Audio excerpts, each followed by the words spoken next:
Hello dear students, मैं हूं आपका इंस्ट्रक्टर प्रणय कुमार और आज के इस वीडियो में हम लोग स्टोरी ऑफ इंग्लिश के VBI ऑब्जेक्टिव MCQ के एक्सरसाइज के वीडियो पार्ट 2 में हैं।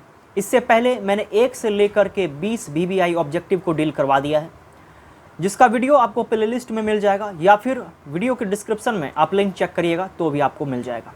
आज हम लोग 20 से आगे बढ़ेंगे और देखेंगे कि आप बेहतरीन क्लास आज होगा।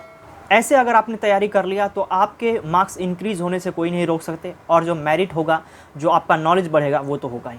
आइए स्टार्ट करते हैं। क्वेश्चन नंबर 21 से कह रहा है the year AD 1066 is taken to be the end of the period.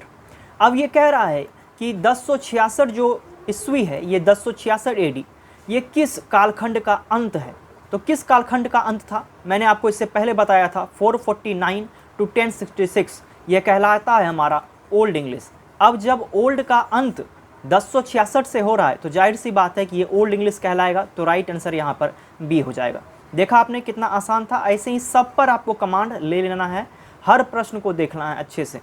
आइए नेक्स्ट क्वेश्चन कह रहा है about dash dash Christianity began to spread in England, यानी कि कब क्रिश्चियनिटी इंग्लैंड में व्याख्यायित होने लगी, प्रचारित प्रसारित होने लगी, फैलने लगी। तो राइट आंसर जो होगा, राइट आंसर इसका सी हो जाएगा। 600 AD में क्रिश्चियनिटी इंग्लैंड में स्प्रेड होने लगी थी।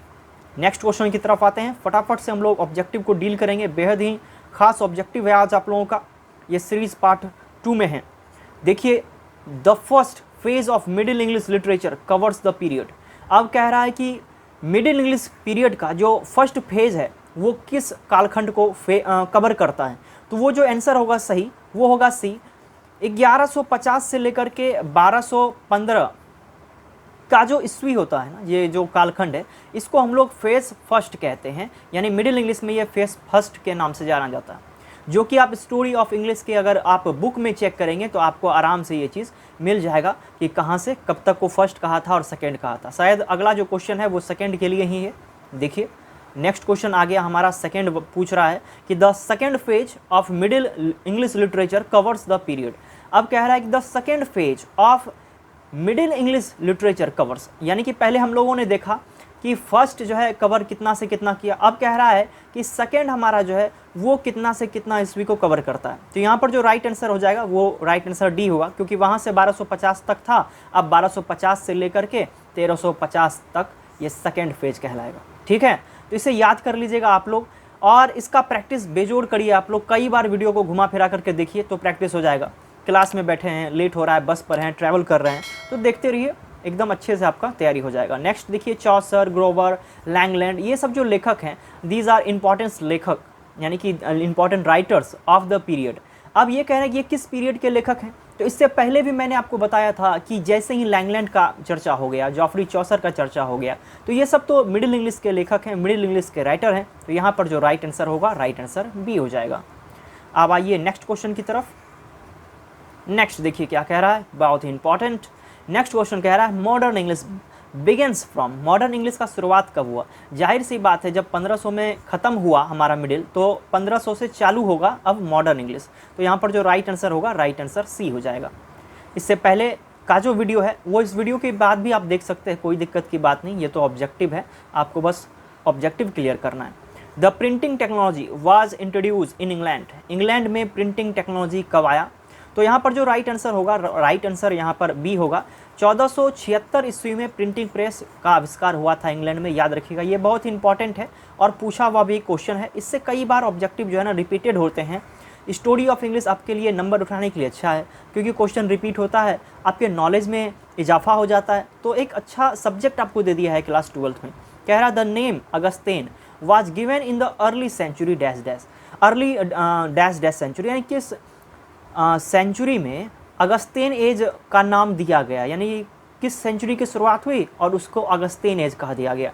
तो यहाँ पर जो राइट आंसर होगा, राइट आंसर बी हो जाएगा। 18 सेंचुरी को जो है ना अगस्तीन एज के नाम से भी जाना जाता है। हो सकता है कि यही चीज़, हो सकता नहीं, बिल्कुल यही नेक्स्ट क्वेश्चन में यही पूछ रहा है कि dash dash was also known as Augustine age. Augustine age जाना जाता है, तो अगस्तीन एज जाना जाता है 18 सेंचुरी के नाम से, यानी कि 18 सेंचुरी को ही अगस्तीन एज कहते हैं। इसको आप लोग अच्छे से याद कर लीजिएगा। जबकि मैंने ऑफलाइन बैचेस में आपको हर एज का कुछ ना कुछ स्पेसिफिक बात बता दिया है। मैंने बताया है उस एज का रिप्रेजेंटेटर कौन है, उस एज को किस नाम से और जानते हैं। तो ये सारा चीज़ तो थियोरेटिकल चीज़ें हैं जो कि ज़्यादा समय देने से ही आपको समझ में आएगा, और अच्छे से समझने के लिए आपको बुक का हेल्प तो लेना ही होगा। आज तो हम महज ऑब्जेक्टिव को क्लियर कर रहे हैं। अगर आप ऑब्जेक्टिव भी क्लियर करते हैं ना, ऐसे ऐसे 5-10 वीडियो देख लेते हैं, तो आपके नॉलेज में जाहिर सी बात है कि इजाफा हो ही जाएगा। आप वैसे भी पढ़ लेंगे और अच्छे खासे मार्क्स भी आप गेन कर सकते हैं। नेक्स्ट क्वेश्चन कह रहा है the British grammar was written by. अब जे बच्चन के द्वारा ब्रिटिश ग्रामर जो लिखा गया है वो पूछ रहा है कि कब लिखा गया। ऑप्शन से देख करके पता चल रहा है कि कब। तो यहाँ पर जो राइट आंसर हो जाएगा, राइट आंसर यहाँ पर बी हो जाएगा, यानी कि 1762 ईस्वी में। अब आइए नेक्स्ट क्वेश्चन की तरफ आते हैं हम लोग। नेक्स्ट क्वेश्चन देखिए क्या कह रहा है। कितने आसानी से हम लोगों ने फटाफट से 10 क्वेश्चन कर भी लिया। नेक्स्ट देखिए the English from 15th century till now called the English. अब यहाँ पर जो ये क्वेश्चन है ना, ये कई बार रिपीटेबल होते हैं, कई बार घुमा के पूछता है। तो क्वेश्चन समझिए कि क्या कह रहा है। ये जो 15th सेंचुरी कह रहा है और टिल नाउ, अब तक, ये क्या कहलाता है? तो जाहिर सी बात है मॉडर्न इंग्लिश कहलाता है। जो हमारा 1500 से लेकर के अब तक का कालखंड है वो मॉडर्न इंग्लिश कहलाता है। ये अगर आपने समझ लिया तो जाहिर सी बात है क्वेश्चन कहाँ से भी कुछ भी पूछे तो आप लगा देंगे। नेक्स्ट क्वेश्चन आ गया, ये वाला भी बहुत ही इंपॉर्टेंट है, मैंने भी टेस्ट में लिया था और एग्जाम में भी पूछा हुआ है। कह रहा है dash dash is window of the world. कौन विंडो ऑफ द वर्ल्ड के नाम से जाना जाता है? तो यहाँ पर इंग्लिश आंसर जो है राइट हो जाएगा, English is window of the world. ऐसे भी अगर इंग्लिश के बारे में कुछ लिखने के लिए पूछ रहा है तो आप लिख सकते हैं English is window of the world. देखिए अगला कह रहा है dash dash has the largest number of native speaker. यानी कह रहा है नेटिव स्पीकर यानी मूल निवासी का लार्जेस्ट नंबर कौन सा है, यानी कौन मूल निवासी यानी मूल शब्द जो है मातृभाषा सबसे ज़्यादा मात्रा में बोलते हैं। तो यहाँ पर इंग्लिश नहीं होगा। बहुत लोग, मैंने जो टेस्ट लिया था आप लोगों का, उस टेस्ट में आपने इंग्लिश लगा दिया था। इंग्लिश एक ग्लोबल लैंग्वेज है जो एक क्षेत्र में एक बड़े पैमाने पर बोला जाता है, लेकिन जो नेटिव स्पीकर की बात होगी तब चाइनीज़ यहाँ पर राइट आंसर होगा, क्योंकि चाइनीज़ जो है ना, चाइना में चाइनीज़ बोला जाता है और ये सबसे ज़्यादा बृहद पैमाने पर बोला जाता है। ठीक है,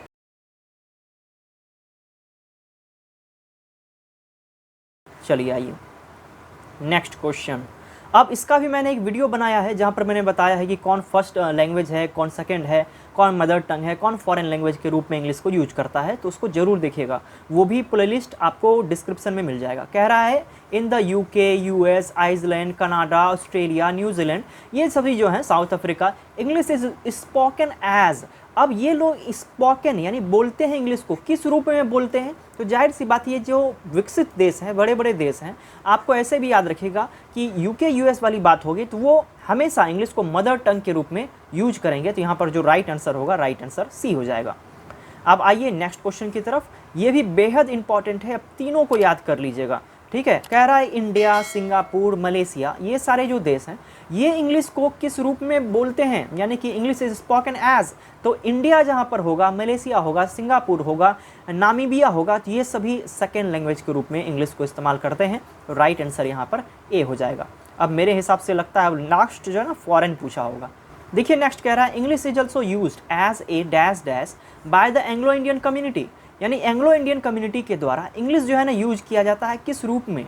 याद रखिएगा एंग्लो इंडियन लोग भी इंग्लिश को, इंडियन नहीं पूछ रहा, एंग्लो इंडियन पूछ रहा, तो इंग्लिश को मदर टंग के रूप में इस्तेमाल में लेते हैं। तो यहाँ पर जो राइट आंसर हो जाएगा, राइट आंसर बी हो जाएगा, मदर टंग। तो यह भी याद रखिएगा यूके यूएस तो है ही, और एंग्लो इंडियन लोग भी हमारा जो है ना मदर टंग यानी कि फर्स्ट लैंग्वेज के रूप में इसको इस्तेमाल में लेते हैं। अब आइए नेक्स्ट क्वेश्चन की तरफ। नेक्स्ट देखिए कह रहा है in China, Japan, UAE, Saudi Arab, Egypt, ये सारे जो देश हैं ना, मेक्सिको है, ब्राज़ील है, इंग्लिश इज स्पोकन एज। यानी कि ये क्वेश्चन आपको याद करवा रहा है। एग्जाम में मात्र 1-2 ऑप्शंस रहेगा, बोलेगा कि किस रूप में बोलता है।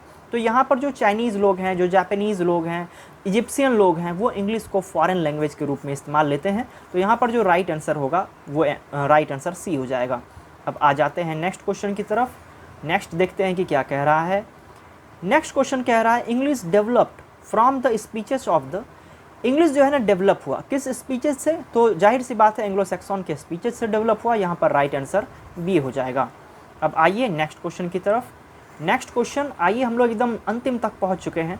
नेक्स्ट क्वेश्चन देखिए कह रहा है American English differs from the British English in the sphere of, यानी कहने का प्रयास ये कर रहा है कि ब्रिटिश इंग्लिश और अमेरिकन इंग्लिश ये दोनों एक दूसरे से भिन्न कैसे हैं, क्या क्या चीज़ें अलग होती हैं। इसमें स्पेलिंग, ग्रामर, वोकेबुलरी ये सब कुछ डिफरेंट होता है एक दूसरे से। तो यहाँ पर राइट आंसर डी हो जाएगा, ऑल ऑफ दीज, यानी अमेरिकन इंग्लिश का ब्रिटिश इंग्लिश से सब कुछ भिन्न है, ग्रामर भी, वोकेबुलरी भी, स्पेलिंग भी। Next question, about dash dash year ago Latin was a world language. ये हमने थ्योरी के बैच में पढ़ा था। अगर आप नहीं पढ़े हैं तो बुक ज़रूर से आप ले लीजिएगा। आपको जो है ना, अगर नॉलेज लेना है तो बुक ज़रूर पढ़िएगा। यहाँ पर जो राइट आंसर हो जाएगा वो राइट आंसर सी हो जाएगा, 800 AD में। अब याद रखिएगा, ये हमने ऑब्जेक्टिव आज हमने 40 कर लिया, यानी कि इस सीरीज़ का ये पार्ट 2 वीडियो आज एंड हो गया। इसके बाद, इस वीडियो के बाद आप पार्ट 1 देख सकते हैं। अगर आपने नहीं देखा, आप पार्ट 3 देखिए। इसके बाद हम लोग इस सीरीज़ में 100 ऑब्जेक्टिव को डील करेंगे। कैसा लगा आज का वीडियो? मुझे उम्मीद है कि आज का जो वीडियो है आपके काफ़ी हेल्प में आया होगा। अगर वीडियो आपके हेल्प में आया है तो उसे लाइक और शेयर जरूर कीजिएगा। चैनल पर पहली बार आए हैं तो सब्सक्राइब जरूर कीजिएगा, ताकि ये जो मेरा मेहनत है ना सभी विद्यार्थियों तक पहुँच सके। आज के लिए इतना ही, मिलते हैं किसी अन्य क्लास में।